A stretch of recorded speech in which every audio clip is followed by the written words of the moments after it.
Buenas noches, bienvenidos a todos, quienes estamos acá, quienes están detrás de la pantalla, en sus casas. Queremos invitarlos a este culto de adoración que vamos a tener. Hoy ya estamos contando con el regreso del pastor, de Daniel y Moni, que han vuelto de su viaje, muy bendecido por lo que nos han contado, así que bueno, vamos a contar con el mensaje y la presencia del pastor y de nuestro Señor y nuestra. Hace unos 2 años, en una reunión en la iglesia en Vialet, Macé, hubo un día para presentar peticiones al Señor, para presentar sueños para el año.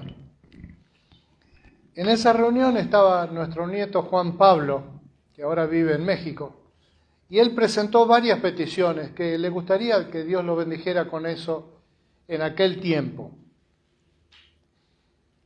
Pero él alcanzó a ver lo que había puesto la abuela Mónica, que está acá. Y él entonces miró y vio que las 2 aspiraciones que tenía Mónica ese año, ¿cuándo fue eso? ¿2 años atrás? 19. En el 2019, prepandemia, cuando éramos felices. Diciembre del 19. Diciembre del 2019. En la de la abuela había 2 pedidos que eran privados, íntimos, ahora lo estamos contando por internet, que eran ver a la nieta Ainhoa, separada de nosotros por distintas razones familiares que muchas familias padecen, y ver a Pablo, que tenía ganas de vivir en ese lugar del paraíso donde vive ahora. Cuando él vio eso, se puso en su corazón la idea de alguna vez poder pagarle un viaje a la abuela para que vaya allá y conozca y agasajarla y todo, y al abuelo que viva junto, que soy yo. Así que esa es la razón por la cual tuvimos un viaje de 15 días a lo que llaman la Riviera Maya, porque cuando fue descubierto eso como destino turístico a primer tercio del siglo pasado, muchos vieron que era parecido a la Riviera Francesa, la Rivière, como le dicen en Francia, la costa lujosa. Y entonces se le puso la Riviera Maya, que es un nombre para mí loco, porque comparar la Riviera Maya, que es lujo, plata, ricos de todas partes del mundo que van a navegar, y Maya, que es una cultura que ha sido arrasada por la conquista, me parece un contraste en el nombre, pero así se llama esa zona de las costas del Mar Caribe de México en el lado este, casi enfrente de la isla de Cuba, y así el Caribe ese que tiene tantas historias de piratas antiguos y modernos. Y es por eso que nos pagó un viaje completamente, ¿cómo le dicen? All inclusive, y lo pudimos ir a ver y nos alegró el corazón poderlo ver, aunque lo hemos visto un par de veces en el interín, verlo, poder estar con él, con el resto de la familia, con el papá y la mamá que también habían viajado allá, conocer sus amigos y todo, está llenos de bendiciones. Ahora, ¿cómo viajar? Es una de las aspiraciones de la clase media alta. Yo no quiero que se mezclen los tantos de asociar eso con los valores de la cultura nuestra, sino simplemente decir, miren, Dios hace las cosas que cuando las hace bien, si no, no las hace, directamente. Y esta es una de esas cosas que Dios ha hecho bien, nos permitió pasar unos días de descanso, de calor, humedad, bueno, eso ya no lo quieren tanto, pero de estar con Pablito, de conocer a sus amigos, gente preciosa, bueno, la mayoría eran argentinos, está lleno de argentinos por allá, y de poder estar en familia, disfrutando, compartiendo experiencias, conocer distintos lugares ahí que son bellísimos, que después en su momento les vamos a mostrar videos y ese tipo de cosas, pero es simplemente una incidencia de un viaje rodeado de un halo de bendición de Dios desde el principio hasta el fin, y eso no solamente lo tenemos que contar, sino que es una obligación moral dentro del propio Señor, que lo dio como un regalo. Y es un regalo de Dios, y no hay que avergonzarse de los regalos de Dios, aunque no hay que avergonzarse de las cosas que Dios nos regala. Después de todo, nos ha regalado muchas cosas. Cuando yo era pequeño, tenía una prima, algunas de ellas están viendo ahora, y la adivinanza para el grupo de WhatsApp de las primas de mis primas, son todas chicas de mi edad, es saber el nombre de esta prima que voy a referir ahora. Ella vivía en Rosario, ahí hay una pista, eran de familia evangélica, y estamos hablando de 60 años atrás. Otro datito. La maestra de la escuela donde ella iba le preguntó un día si ella era evangélica. Había escuchado que era evangélica. Y entonces le preguntó, así que son evangélicos, dice, ¿y qué diferencia tienen con la Iglesia Católica? Y ella, paradita con su guardapolvito blanco, le dijo a la maestra así, que los evangélicos no comemos morcilla. Ahora ya saben de quién estoy hablando. Hoy voy a hablar de eso, de cómo eso que ella en su infancia vio y que no es una respuesta tonta, vos pensala, y después del mensaje de hoy, vos pensala y te vas a dar cuenta que ella hizo, con la inteligencia de una niña, dio la respuesta correcta, en su contexto. Es maravillosa. Esto fue lo que ella respondió. Los evangélicos no comemos morcilla. No importa que no lo lean, no importa. Es para que sepan que este es el dibujo de un globo azul que tiene adentro el cartel de una declaración de una de mis primas para decir en qué se diferencia un evangélico de un católico, y la respuesta de ella, también de esa época. Muchos se han reído porque no saben que había una época, y hasta ahora hay sectores de grupos cristianos y evangélicos también, donde consideran que comer la morcilla es comer sangre que está prohibido en la Biblia. Es respetable como una creencia cualquiera. Por supuesto, las cosas han evolucionado y eso cambió, pero yo quiero en el mensaje de hoy plantear 3 situaciones. Y la primera que quiero plantear hoy es justamente esa, la de cómo nosotros vemos las cosas de la palabra, las cosas de la revelación de Dios al propio Dios en términos demasiado simplistas. A nosotros en el seminario nos enseñaron que un buen predicador tiene que hacer lo simple, lo tiene que complicar. Y lo complicado lo tiene que simplificar. No una o la otra, sino una y otra. En general los predicadores son simplificadores. Leen un texto de 40 versículos y lo dividen en 3 grupos subtemáticos y te dicen, punto 1 tal cosa, punto 2 tal otra, punto 3 tal otra, en conclusión hagamos tal y cual. Esa es una estructura típica de la predicación. Es una estructura típica de la clase bíblica, donde es característico una introducción, un tema que está a veces en muchos textos de la Biblia, un punto, un subtema, otro punto, otro subtema, otro punto, otro subtema. Pueden ser entre 2, porque dividir en menos de 2 no es dividir, y no más de 5, porque eso es aburrir. Así que, como le pasó a un pastor Giles que había en la iglesia en Lanús cuando era estudiante del seminario, predicó en una iglesia del pastor Daglio, que fue uno de esos patriarcas del Evangelio, era un sabio. Él predicaba, él no tenía una Biblia de estas modernas y menos computadoras, él predicaba con un Nuevo Testamento en griego, directamente leía el griego y lo traducía y aclaraba las palabras ahí mientras predicaba.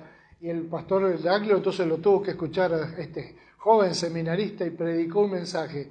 El mensaje era sobre las 7 iglesias del Apocalipsis.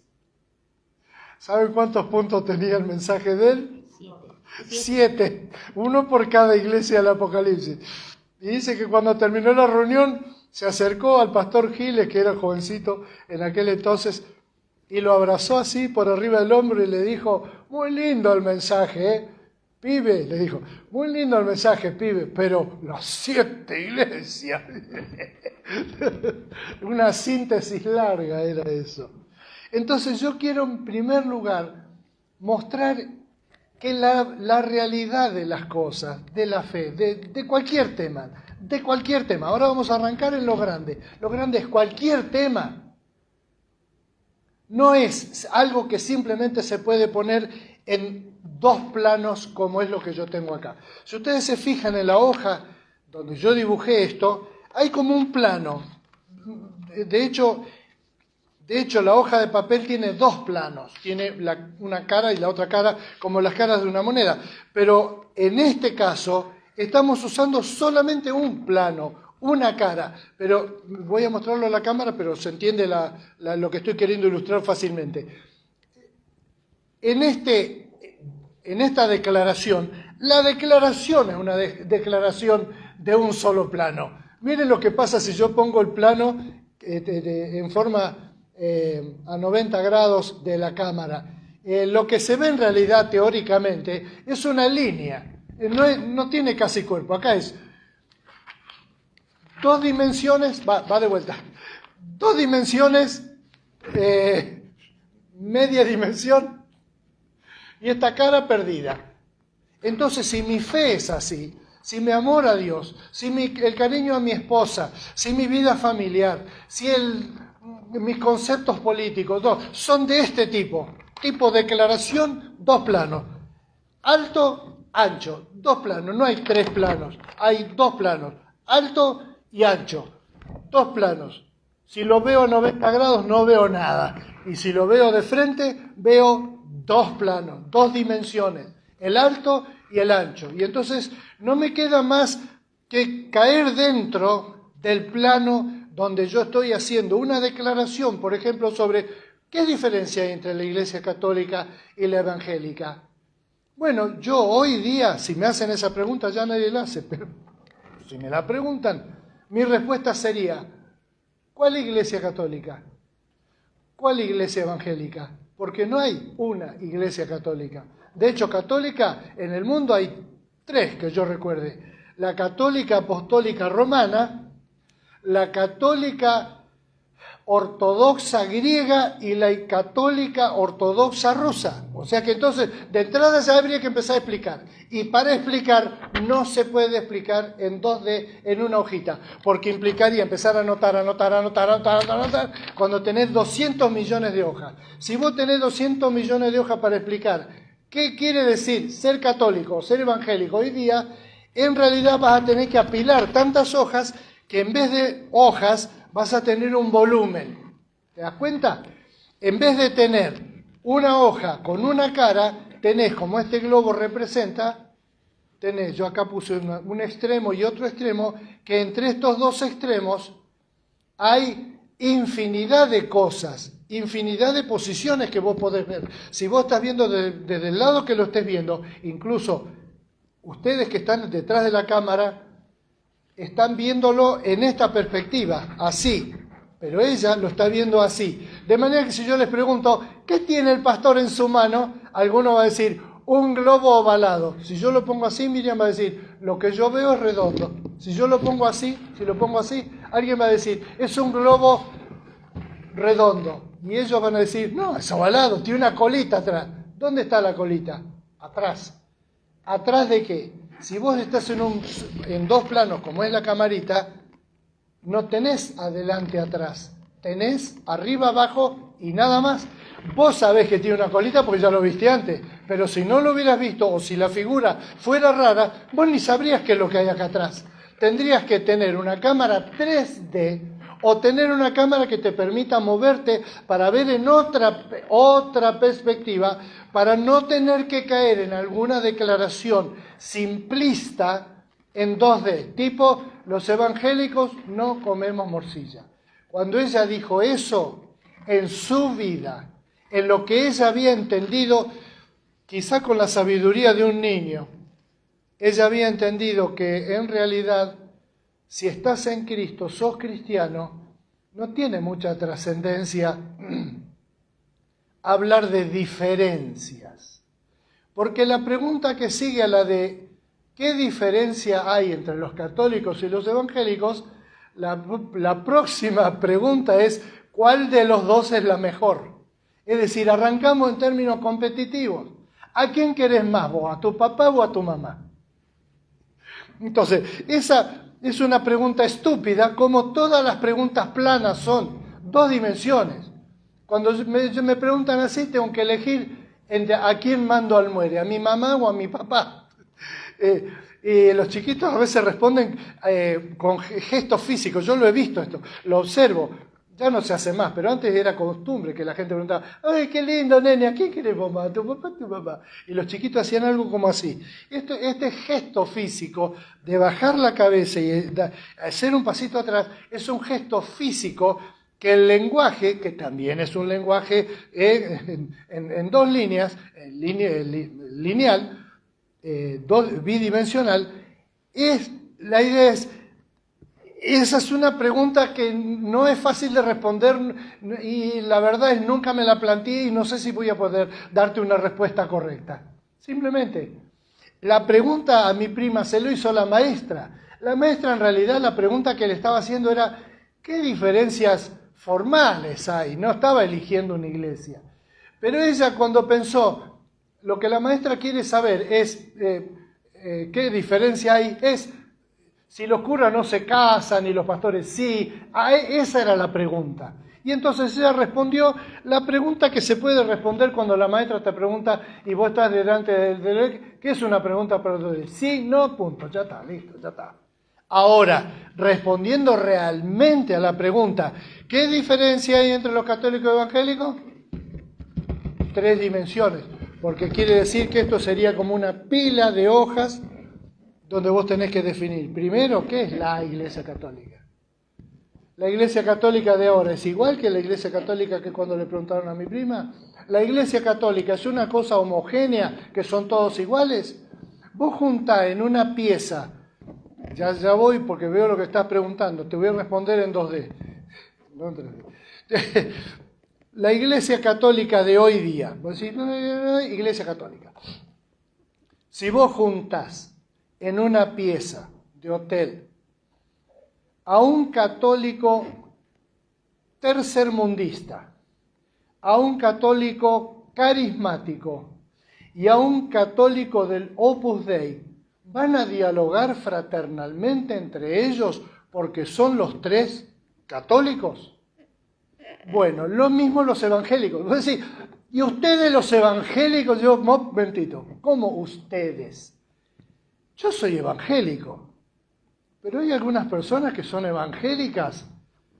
Sociológicamente, en las estadísticas, yo me considero con ellos un hermano en Cristo. Acá en Carlos Paz tenemos unas 15 iglesias, más o menos, quizá 20 iglesias evangélicas, es decir, los que no comemos morcilla. ¿Todos esos son mis hermanos en Cristo? No sé, la verdad no sé. Yo de mi propia iglesia no puedo decir, este hermano en Cristo, este no, este no. Eso es ser Dios. Y ser Dios es un trabajo muy difícil, se lo dejamos a Dios que lo haga. Pero en principio, declaramos que Cristo es el Señor, bien. Entonces un testigo de Jehová no es evangélico. Si vos le preguntás a un testigo de Jehová si es evangélico, ¿qué te va a decir? Acertaste. Él va a decir, sí, somos evangélicos nosotros. ¿Te das cuenta de dónde voy? Que toda la realidad, aunque sea esta realidad tan mezquina, si vos querés, de dividir, de clasificar a las personas y decir quién es quién en el mundo cristiano de hoy, es así. Es una cosa tridimensional.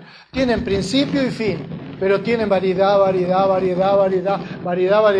Y el ejemplo del globo es que la verdad que el globo es medio pequeño para mostrar todos los niveles de diferencia que habría entre todos nosotros.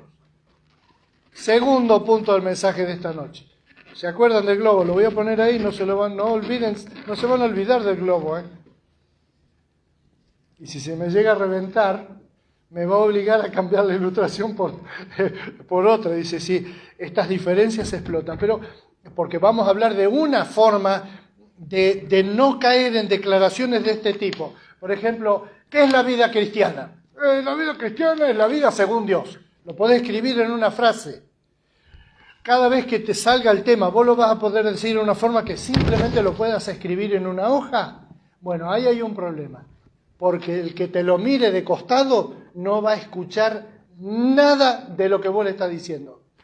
Muchas personas se acercan a otra para compartir a Cristo y le dicen, lo que pasa es que vos tenés que convertirte. ¿Quiere convertirse usted? Entonces tiene una hoja que dice, para ser cristiano de veras hay que convertirse. Les pregunto, ¿esa declaración es verdadera o falsa? ¿Esta declaración es verdadera o falsa? En el contexto que esto fue dicho, era verdadero. Y en el contexto que está hecha la otra pregunta, también es verdadera. Es cierto que hay que convertirse. Pero si vos eso se lo estás diciendo a una persona que no sabe qué quiere decir convertirse, para él es lo mismo que vos le digas, vos para ser cristiano tenés que ser efectimbuleiro. ¿Está correcto lo que está diciendo? Bueno, depende de qué quiere decir efectimbuleiro. Es una palabra que no sé qué es, pero si vos decís, yo me hago eso que vos decís. Porque ser cristiano no es 2 más 2, 4. Creo en Dios, creo que soy pecador, le entrego mi vida a Cristo. Ese es un globazo. Le entrego mi vida a Cristo y confío en que Cristo murió por mí y que voy a ir al cielo para tener vida eterna. Si es algo que vos podés poner en un papel, descartalo y a tratar de que esa experiencia que vos estás hablando sea un globo. Porque, por ejemplo, la respuesta que de paso le hizo el eunuco etíope a Felipe, ¿se acuerdan? Le dijo, ¿qué es necesario para heredar el reino de Dios, para ser un cristiano? Y fíjense ustedes en ese texto, que no es el que voy a predicar esta noche, que la respuesta de Felipe no fue simplemente cree en esto, dice, comenzando. Sí, no le dijo, la pregunta del eunuco etíope fue, ¿qué tengo que hacer para ser salvo? La respuesta que le dio Felipe no fue, ¿vos crees en Dios? Sí. ¿Vos que sos pecador? Sí. ¿Querés entregar tu vida? Sí, Cristo. Y ahí hay agua, vamos a bautizarte. Felipe, con mucha sabiduría, sabía que este hombre no había entendido lo que estaba leyendo. Entonces dice que comenzando desde los escritos proféticos, le fue enunciando todo lo que decían de él hasta llegar a la historia de Cristo.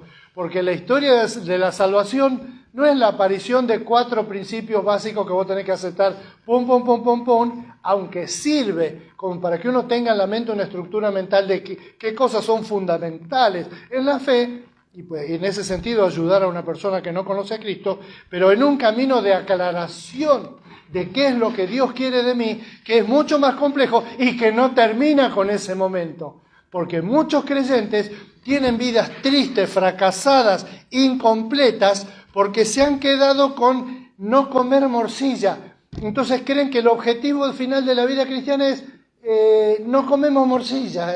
Entonces con no comer morcilla ya está. Eso te da poder sobre la gente. Vos podés ir, por ejemplo, a un asado. Vas a un asado, lo mirás bien, te fijás y vos decís, este está comiendo morcilla, este es católico.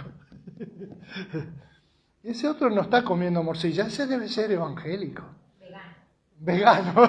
Entonces todos los veganos son evangélicos. Muy bien.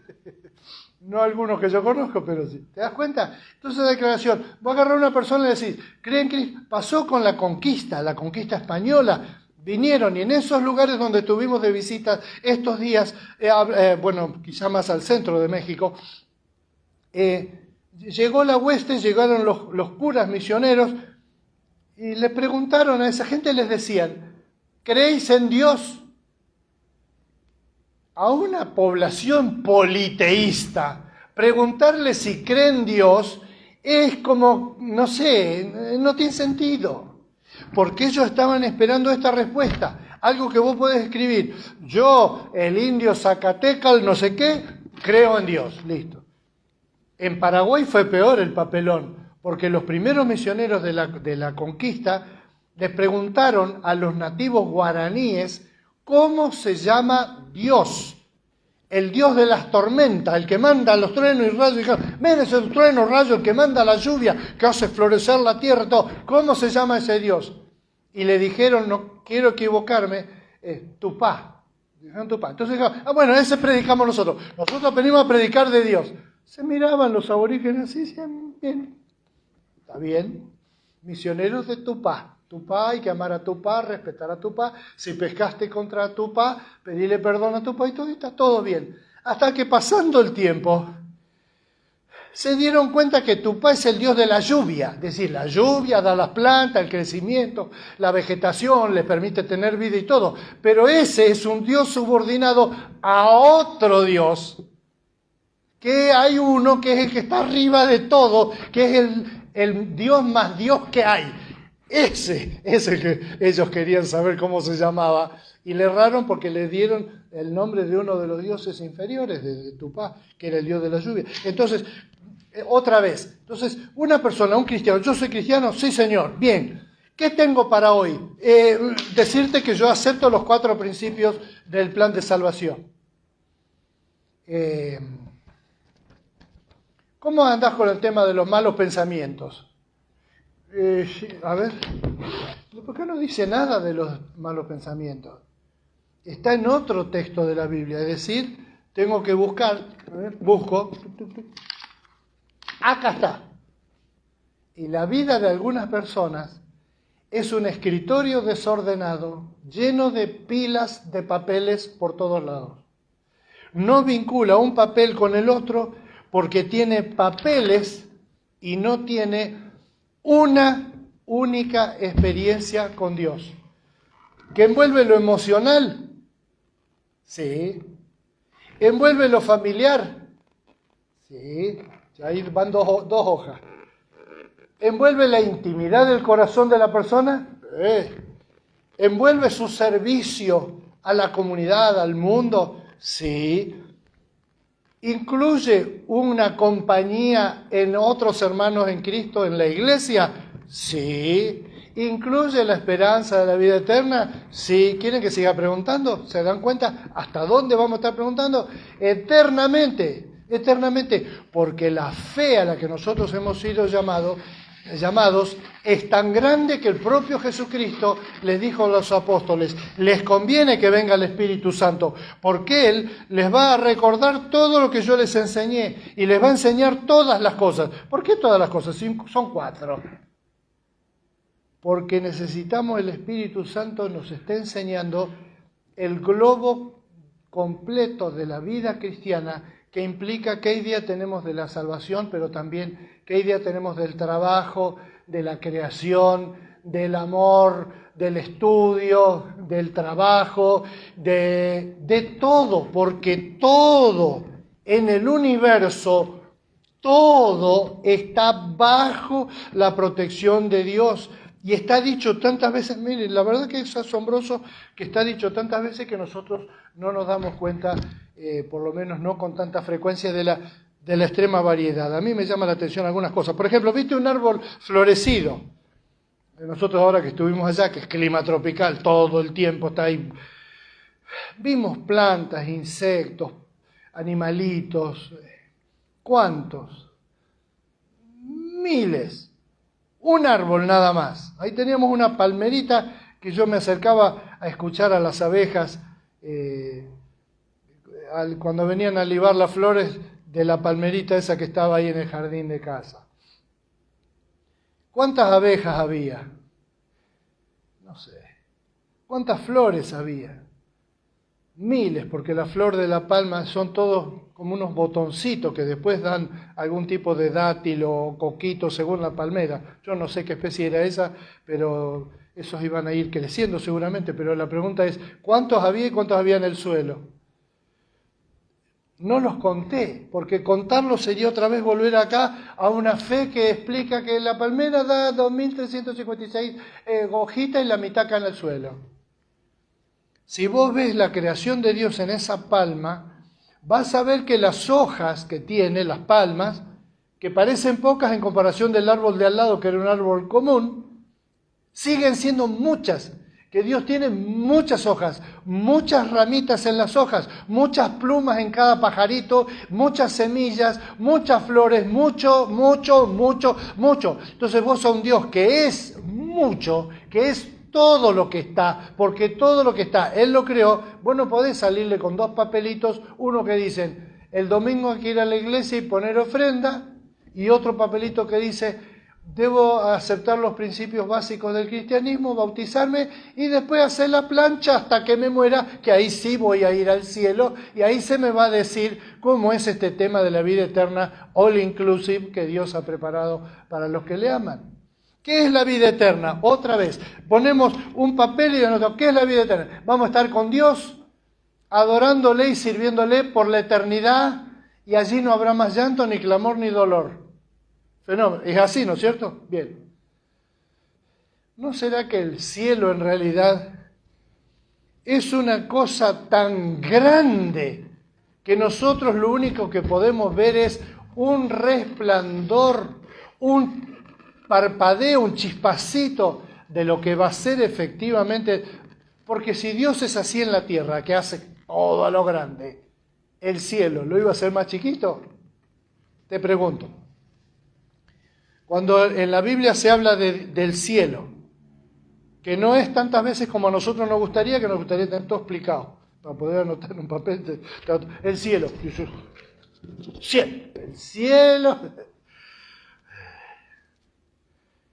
Si Dios es así, Él es así, ¿por qué para la vida que va a durar muchísimo más que esta, haría una cosa más chiquita? ¿Por qué haría algo más aburrido? Algo más poca cosa para hacer. Vos en tu casa, vos sí, vos misma. Deli, ¿estás ahí? Manda un mensajito. Si estás ahí, manda un mensajito. Deli es una que yo invité, quiero que esté ahí. Espero que esté, porque esto, viste que yo te dije, esto te va a venir bien, te va a venir bien. De pensar en un Dios que es mucho más grande, más tremendo, que es simplemente algunas cosas que tenemos en nuestra vida. Pero a vos te pregunto, a todos los que estamos acá también, vos persona, ¿tenés algunas cosas para hacer? ¿Cuántas cosas vas a hacer mañana? Nada más, el lunes, mañana lunes. ¿Tenés cosas para hacer? ¿Cuántas son? 1, 2, 3, 4, 5, 6, 8, 10. Y entonces el martes ya no vas a tener más nada para hacer.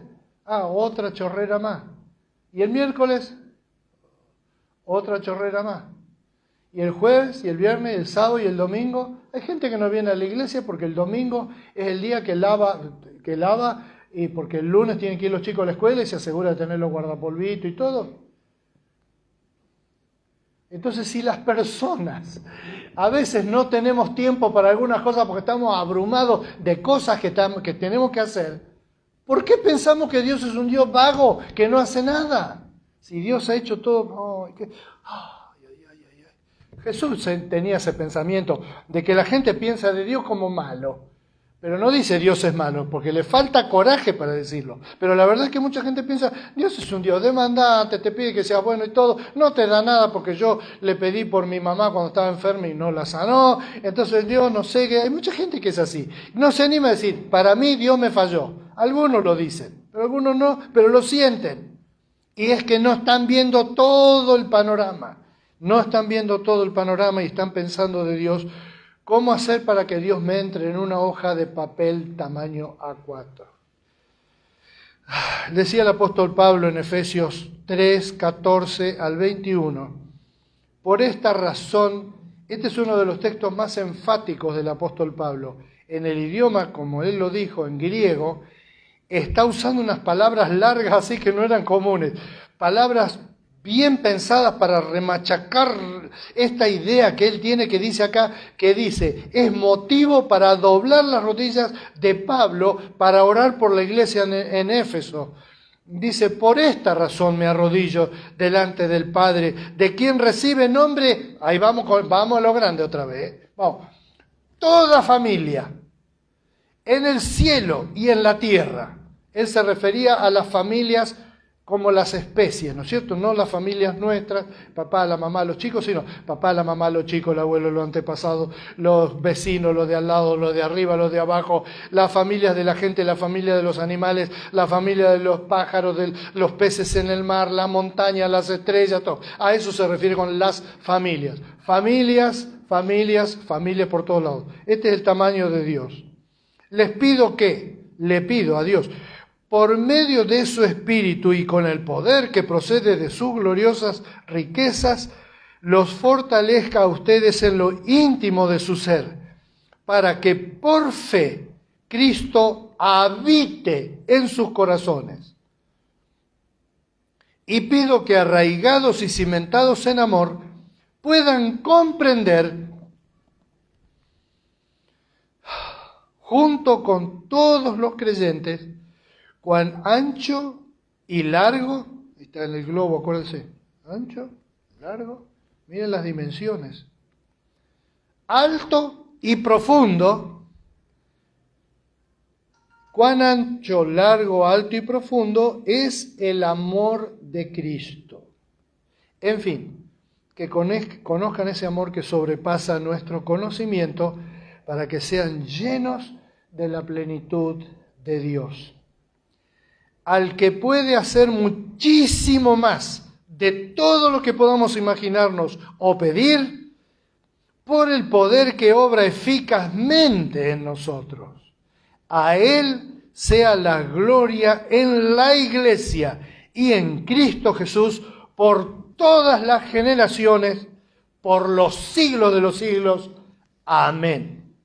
Tercer punto de este mensaje es, ese globazo del que está hablando Pablo no es el universo, es algo que está dentro del universo, que es, aunque el amor de Dios ocupa todo el universo, obviamente, el amor de Dios aplicado a nuestras vidas se refiere al amor de Dios aplicado a un universo un poco más pequeño, que es las personas que conocemos algo de Dios, que conocemos en síntesis a Dios, aunque lo conocemos en forma limitada. ¿Se entiende lo que quise decir recién? Si yo pregunto, ¿quiénes? Levanten la mano los que conocen a Cristo. Yo levanto la mano. Pero si me miran fijo y me dicen, ¿por qué levantaste la mano? Y dirán, bueno, porque yo conocer a Dios conozco, pero me falta tanto. Bueno, si vos sos de eso que te falta tanto para conocer a Dios como a mí me falta, bienvenido a la secta de los hijos de Dios, que amamos a Dios sin conocerlo mucho y que amamos a Dios queriéndolo amar más. Y eso es lo que dice Pablo acá. No hay una hojita que dice, amen a Dios. Hay un universo de cosas que nos van a implicar amar a Dios. Si amo a Dios, tengo que abandonar cosas de mi vida. Hay un lugar de confort. No, lo que pasa es que a mí, yo creo en Dios, pero no creo en los curas, porque vio que, no, yo los curas, no, yo desde chico, no, está bien. No, yo creo en Dios, pero no creo en los pastores evangelistas, porque son muy truchos, Ojo, es feo eso, La hojita de papel. Yo creo en Dios, pero no creo en los curas. Esa porque yo la escuché desde chiquito, como papá era pastor. Yo decía, están en contra de los otros, de los que comen morcilla. Pero eso también lo escuché de nosotros, de gente que dice, los evangelistas, te hacen todo un circo ahí para sacarte la plata. Yo lo he escuchado montones de veces, porque ahora la gente, no sé si es más sincera, pero se anima más que antes. Y lo dicen, lo creen, y tienen derecho de creerlo. Está perfecto. Solamente que esas personas tienen un papel nada más. ¿Qué dice? Los evangelistas son todos truchos y lo único que quieren hacer es engañarte para sacarte la ofrenda, el diezmo. Pero yo tengo ganas de decirle a esa persona, esa hojita que vos estás diciendo, una porquería, no es cierto. Porque yo que conozco al Señor desde que era chiquito, te digo que ser cristiano implica infinitamente más cosas que simplemente eso que vos estás diciendo, que en algunos casos es cierto. Porque es cierto que hay algunos cristianos en todos los grupos, denominaciones y sectas que son malos. Pero ¿qué culpa tiene Dios si hay un cura pedófilo? ¿Qué culpa tiene Dios? ¿Qué culpa tiene el resto de la Iglesia Católica? Vos no conocés católicos buenos, pero por supuesto, por supuesto. Y entonces, ¿qué culpa tienen eso? Es como en mi casa pasó, y termino con este recuerdo de la infancia, otra vez ya que estábamos con los recuerdos. ¿Saben ya las primas mías? ¿Ya saben cuál es la prima que dijo eso? Tiene nombre de una muy conocida política argentina. Hasta los que acá que no lo conocen ya se dieron cuenta quién es. Cuando yo era chico tenía 2 hermanos, ahora los tengo todavía, pero mi hermano, el del medio, Alberto, era rebelde. Él era rebelde, era como hippie chiquito, pero siempre rebelde, siempre en contra de todo. Y mi mamá era española, nativa. Mi mamá nació en un pueblito que se llama Torbiscón, en España, en la zona del sur de España, donde eran los moros, donde se fueron los últimos moros, los árabes, allá en 1492, el mismo año que Colón descubrió América acá, salían los últimos árabes espantados hacia el norte de África, y mi mamá nació en un pueblito de esa zona, mozárabe, que hay en España. Pero ella vino cuando tenía 2 años, creo. Un año. Un mes. Oh, ahí está mi agenda, que tiene un universo de conocimiento. Yo tengo una hojita nomás que tiene. Mamá vino cuando tenía un mes. Entonces mamá era española, después se nacionalizó argentina, pero por muchos años fue española. Y entonces nosotros ya éramos chiquitos, íbamos a la escuela y nos enseñaron lo de la independencia.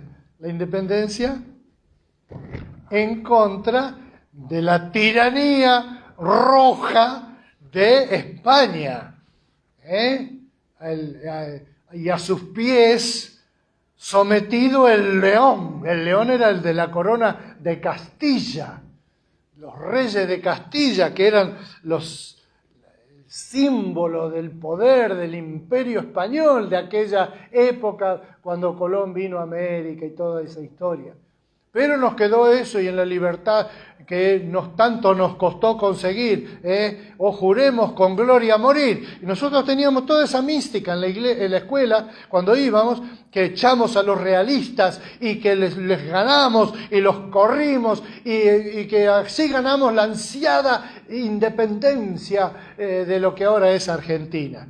Entonces un día mi mamá lo retó a Alberto, y a Alberto no le gustó que mamá lo retara, y le dice así: mire, lo que pasa que ustedes, le dice así a mamá, ustedes los realistas están con bronca porque nosotros nos liberamos de ustedes, dice.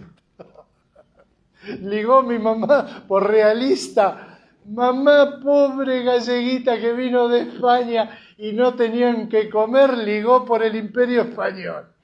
No te digo yo que Alberto estaba por reclamarle los derechos posesorios de la tierra nativa y hacerle una revolución a mamá en casa, porque mamá lo retó, porque todavía le quedaba, después de 200 años, la bronca de que los patriotas como Alberto, Héctor y Daniel los habíamos echado de Argentina. Así le pasa a Dios. A Dios le falla un cristiano que se cayó y no se levantó y embromó a otro, y esa persona que fue embromada dice: no, yo no puedo creer en los cristianos, pues son muy chantas. ¿Por qué? ¿Qué culpa tiene Dios? Mandó a Cristo a morir, pero por culpa de un tipo que le robó la plata a otro, Dios pierde toda su gloria, pierde todo lo que ha hecho. Él tiene el globazo gigantesco. Por eso lo dibujé esto en forma de globo, porque la verdadera gloria de Dios, lo que es Dios en realidad, muchas veces está tapado por algo que alguien hizo. Y eso también es tremendo, porque el hecho de que yo me haya burlado de esto, que si vos lo ves de punta no se ve más que una línea, no quiere decir que si está puesto así no te tape lo que es el globo en sí. Y así Dios tiene en su reino un problema. Y de hecho Jesús lo dijo, cualquiera que haga tropezar a uno de mis, ¿cómo es que dijo? Hermanos o hijitos chiquititos, merece la muerte.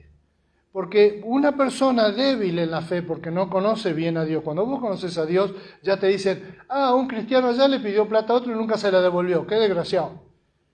Pero vos sabés que Dios es santo, puro, perfecto, Él lo va a juzgar, Él va a juzgar, y Él va a saber bien cómo fueron las cosas. Nosotros solamente tenemos un papelito de un sticker que dice, los cristianos roban. No es así. Yo quisiera, antes de que terminemos el culto con una canción, que vos estés pensando, como yo, estemos pensando juntos, en cómo nosotros podemos acrecentar nuestro conocimiento de Dios. El apóstol Pablo dice que esa es la razón por la cual él oraba por la gente de la iglesia de Éfeso, para que conozcan en profundidad el amor de Dios, que está en Cristo. Uno conoce a Cristo y conoce más del amor de Dios.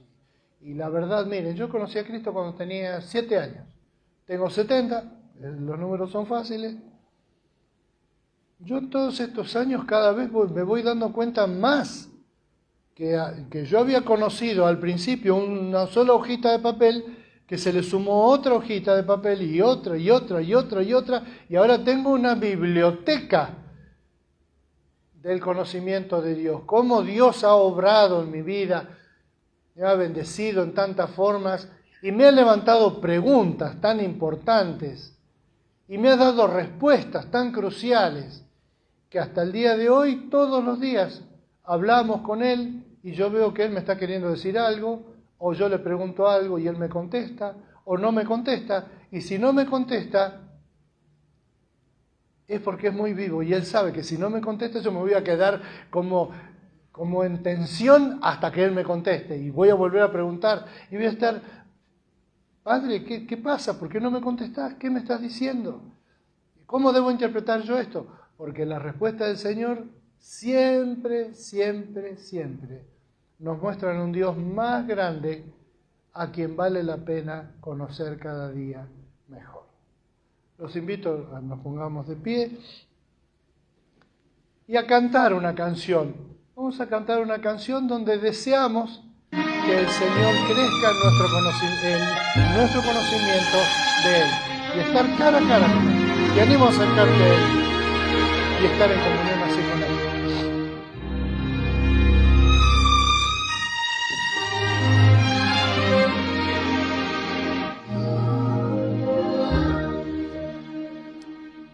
Solamente una palabra, solamente una oración.